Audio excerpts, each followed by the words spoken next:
Clint Eastwood had a crazy affair that lasted 14 years, and it almost ruined a lot more than just a relationship. From petty revenge plots to crazy court cases, here's the story of Clint's scandalous affair. Despite being a public figure, Clint's private life has always been mostly kept out of the public eye. It's not even widely known exactly how many kids he had, and one of the kids didn't even know her father was Clint Eastwood until she was all grown up. But his affair with Sandra Locke, an actor and director, was something he couldn't keep a secret forever when it made its way to headlines in the 90s. Clint and Sandra first started their relationship when they were working on the 1976 movie that outlawed Josie Wells together. Clint had been married to Maggie Johnson, his first wife, since 1953. Sandra was married too, but it wasn't exactly what it seemed. Sandra married her gay friend Gordon Anderson in 1967. Gordon was Sandra's childhood friend. She later explained they only got married so they could live together like siblings more than a romantic couple, because in those days men and women simply didn't live together unless they were married. Still, Sandra never even took his last name. Despite the fact that they were both legally involved with someone else, Clint and Sandra's relationship was hardly a secret. Clint would eventually divorce Maggie in 1984. Sandra, however, would stay married to Gordon until she passed away.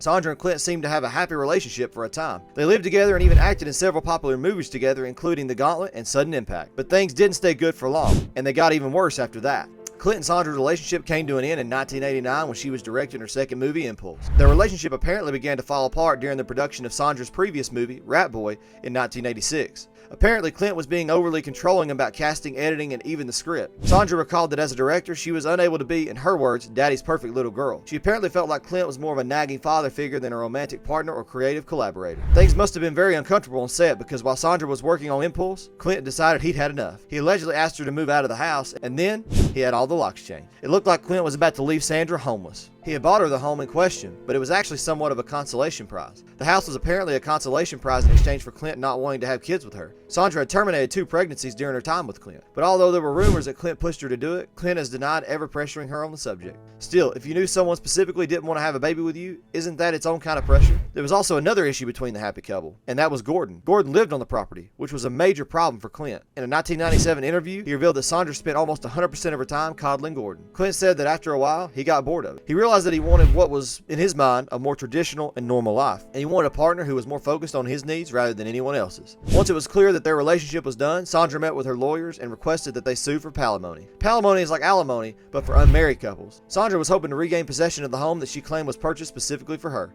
The palimony lawsuit was eventually resolved in a settlement. According to a report by The Independent, Sandra got the home, $450,000 in exchange for work at Clint's production company, and a $1.5 million production deal at Warner Brothers. Warner Brothers was the major studio where Clint had regularly worked for years. That's not such a bad deal, and it looked like things had come to a happy resolution. But this fight was far from over. Sandra's $1.5 million deal with Warner Brothers should have set her up to have an incredible career on her own, especially without Clint hovering over her shoulder trying to control every aspect of her art. But it didn't work out the way she anticipated. She did receive the money, but what she really wanted to do was make movies, and that very quickly proved to be virtually impossible. Sandra pitched over 30 different projects to the studio, but according to the Los Angeles Times, all of them were turned down. According to reports, Clint had actually financed the deal himself, a detail that Sandra was unaware of at the time of agreeing to it. It seemed like Clint was deliberately using his leverage and star power to sabotage Sandra as some form of petty revenge for standing up for herself. I guess he figured that if he couldn't change the locks on her house, he could lock her out of major studio systems. Sandra sued Clint for fraud, alleging that he destroyed her career by promising her a deal to make movies that he knew would never happen. The case made its way to trial in 1996. The jury was in their second day of deliberating when a settlement agreement was reached. The amount Sandra received was never publicly disclosed, but according to the LA Times reporting on the case,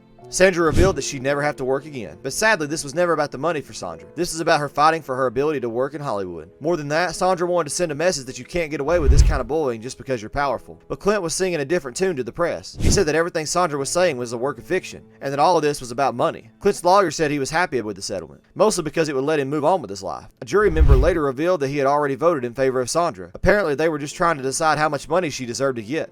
Clint's team probably got wind of the fact that they were going to lose, and that's when they decided to hurry up and settle.